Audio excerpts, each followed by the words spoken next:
lorsque tu sentais un poids sur toi, comme un fardeau que tu portes, le Seigneur vient te décharger de tes fardeaux dus à tes actions.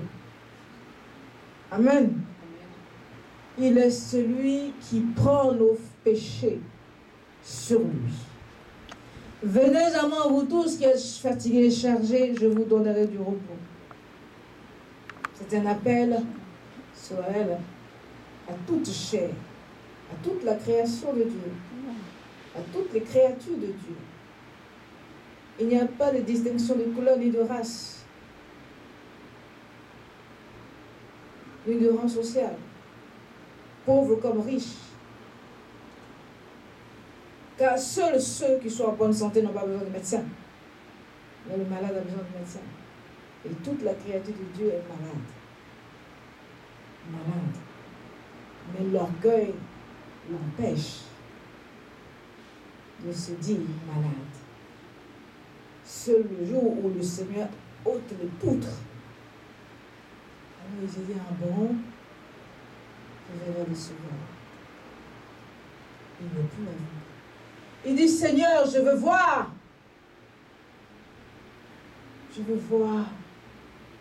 Les gens pensaient qu'il disait, je veux voir des yeux physiques. Mais en même temps, il disait, je veux voir dans mon cœur. Car je vis au milieu des gens iniques. Je veux voir, parce que tu es le Fils de Dieu. Je veux être sauvé. Je veux voir ta bonté. Je veux vivre ta bonté. Je veux être né de nouveau dans ce monde perverti. Qui est Jésus? C'est celui qui nous ouvre les yeux spirituels. C'est celui qui nous conduit par le bras puissant vers Dieu. C'est celui qui fait de nous fils de Dieu, enfants de Dieu. C'est celui qui nous intègre dans la famille de Dieu et qui fait de nous les co-héritiers de toutes ces richesses dont il possède. Il dit, tout pouvoir m'a été donné sur la terre et dans les cieux. Alors vous pouvez aller partout pour annoncer la bonne nouvelle. Et guérissez-le. Et baptisez-le au nom du Père et du Fils, du Saint-Esprit. On ne te baptisera pas au nom de Paul. On ne te baptisera pas au nom de Pierre. On ne te baptisera pas au nom de Jacques. Mais on te baptise au nom du Père et du Fils et du Saint-Esprit. Et tu es sauvé. Un seul a donné son sang pour toi. Jésus-Christ. Jésus-Christ. Seigneur, Maître, Sauveur.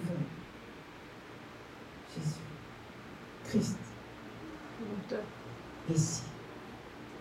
Rédempteur. Alléluia. Il est trois en un.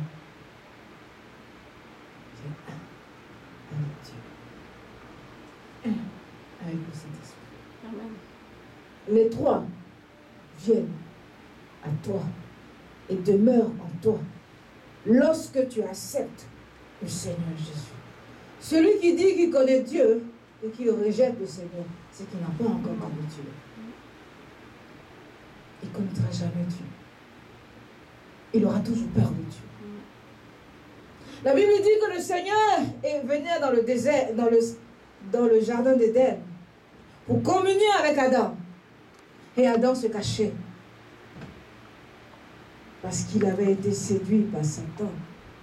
Et maintenant, il avait la crainte de Dieu. Alors qu'à l'époque, il communiait avec Dieu. Il fusionnait avec Dieu. Il ne voyait même pas qu'il était différent de Dieu. Mais dès qu'il a connu,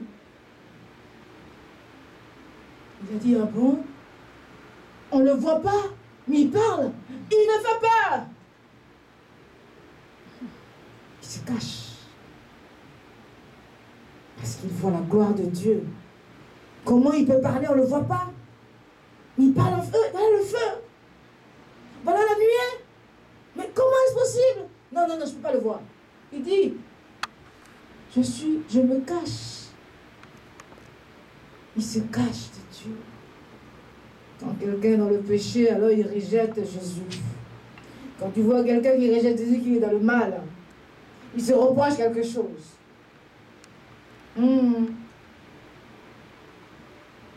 C'est qu'il a quelque chose à se reprocher. Et c'est pour ça qu'il rejette ta parole. C'est pour ça qu'il rejette ton Jésus. Quoi qu'il n'est pas ton Jésus, qu'il est Jésus de tous. Car Dieu a tant aimé le monde. Il a fait venir son Fils unique. Afin que quiconque croit en lui soit sauvé. Son Fils n'est pas venu pour juger le monde, mais pour que le monde soit sauvé. Jésus. Il ne peut pas être Emmanuel pour toi, hein, parce que tu le rejettes. Il ne peut pas être avec toi. Il est avec toi. Et tu peux dire, il est avec moi parce que je vis selon sa parole. Parce que je vis en conformité avec sa parole. Donc je sais qu'il est avec moi. Et de ce que je dis, il va l'opérer. Amen. Et que je suis dans la patience parce que je sais qu'il m'a donné la victoire. Mais tu es dans la débauche. Tu es dans tout ce qui est mauvais. Tu es ennemi de la vérité. Tu es dans l'esprit d'horreur. Tu consommes tout ce qui est mal. Tu dis non, il est avec moi. Mais le Dieu que tu sers, il est impur ou est-il pur? L'esprit d'horreur te rend orgueilleux au point de dire que le mal est bien, que le Seigneur est impur et que ce que tu fais, il conçoit alors que c'est dans le faux. Alléluia. Dieu est saint. Et Jésus est saint. Le Saint-Esprit est saint. Tu me diras, mais le Seigneur Jésus a vécu comme un homme. Et que l'histoire ne dit pas avant les 33 ans ou avant les 30 ans, qu'est-ce qu'il a fait. La Bible dit quoi? Qu'il était agréable aux hommes et à Dieu. Et qu'il grandissait progressivement dans la présence de Dieu, dans la puissance de Dieu. Tu ne peux pas grandir dans la puissance de Dieu si tu es dans le mal. Amen. Tu grandis dans la puissance de Dieu parce que tu es dans la conformité avec l'Esprit de Dieu. Le Seigneur était conforme avec la volonté de Dieu, donc il grandissait dans la puissance de Dieu. Au point où la Bible dit, après son baptême, l'Esprit le poussa dans le désert. Dans le désert. Et ensuite, après 40 jours, il revient dans toute la puissance de Dieu. Et il dit, repentez-vous, car le royaume des cieux est proche. Il était le royaume des cieux. Il était toute la puissance de Dieu pour arracher quiconque de tout ce qui était ténèbres. Il était la lumière qui est venue dans les ténèbres pour éclairer les ténèbres et les ténèbres rejetées. Mais ce n'est pas pour autant qu'il a dit, bon, je les laisse dans les ténèbres. Non. Il a laissé le Saint-Esprit pour nous emmener à l'instruction. Il a laissé des témoignages. Il a laissé la parole de Dieu. Il a laissé la vérité. Tout ce qu'il a laissé à Moïse est la vérité de Dieu. Et comment nous pouvons nous approcher jusqu'à de nos jours vers Dieu, au trône de Dieu. Comment nous pouvons encore vivre en paix avec Dieu qu'on ne voit pas, qu'on ne touche pas, se trouve dans les 5 paroles que le Seigneur, les 5 mots, les 5 vérités que Dieu a données à Moïse. Je ne parle pas de la loi cérémonielle qui est attachée à la loi judaïque. Je parle de la loi morale, la loi civique, la loi sociétale, la loi sanitaire.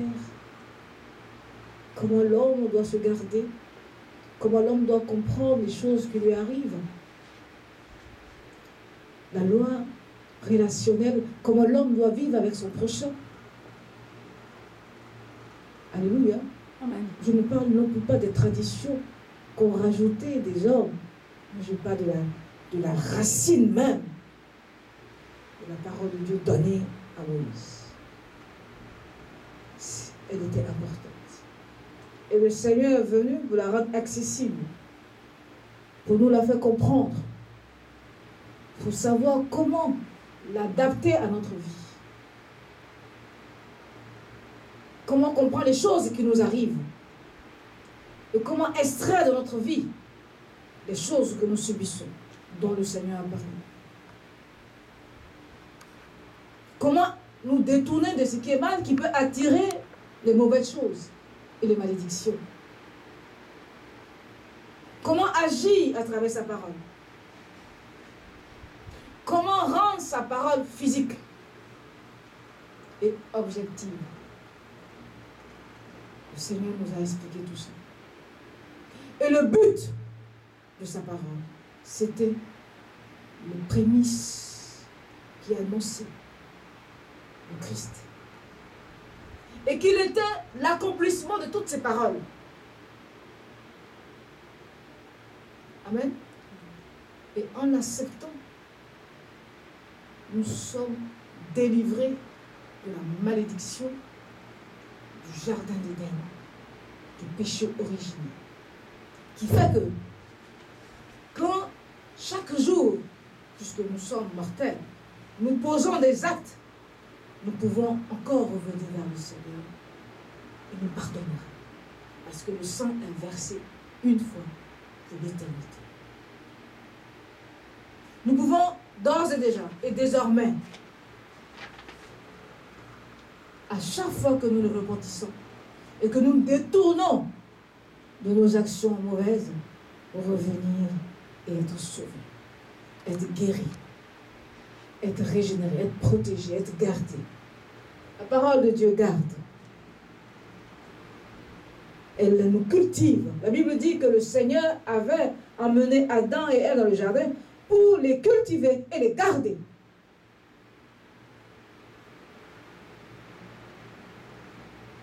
Alléluia. Elle nous garde. Elle nous cultive dans l'excellence, puisque maintenant elle est accomplie.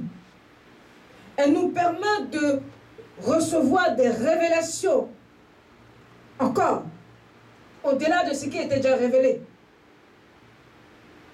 La révélation est encore révélée.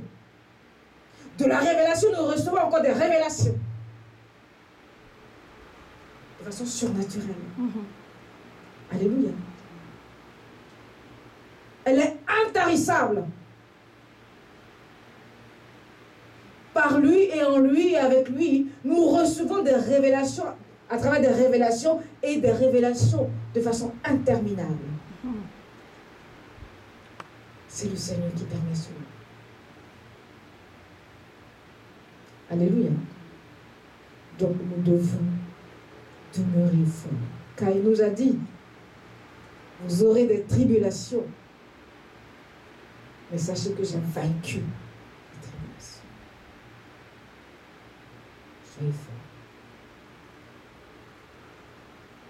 Alléluia. Le Seigneur, il nous dit cela et nous allons terminer par ça et prier. C'est très important quand tu as envie d'entendre le Seigneur te parler, te consoler. C'est très important de revenir sur ces paroles parce que ces paroles sont fortifiantes. Il dit, mais prenez courage, mes enfants, prenez courage. J'ai vaincu ce que tu vis. J'ai vaincu ce que tu traverses. J'ai vaincu ce que tu as entendu. J'ai vaincu ce que tu subis. Prends courage. Et marche. Alléluia. C'est une parole gratifiante et fortifiante. Vous aurez des tribulations. Ne vous étonnez pas. Vous aurez des tribulations. sur la terre que vous vivez. Vous n'aurez pas de tribulation dans le ciel parce qu'il n'y aura plus de tribulation. Mais vous aurez des tribulations tant que vous êtes sur cette terre. Mais prenez courage. Prends courage parce que j'ai vaincu cela. J'ai pris des tribulations sur moi. J'ai pris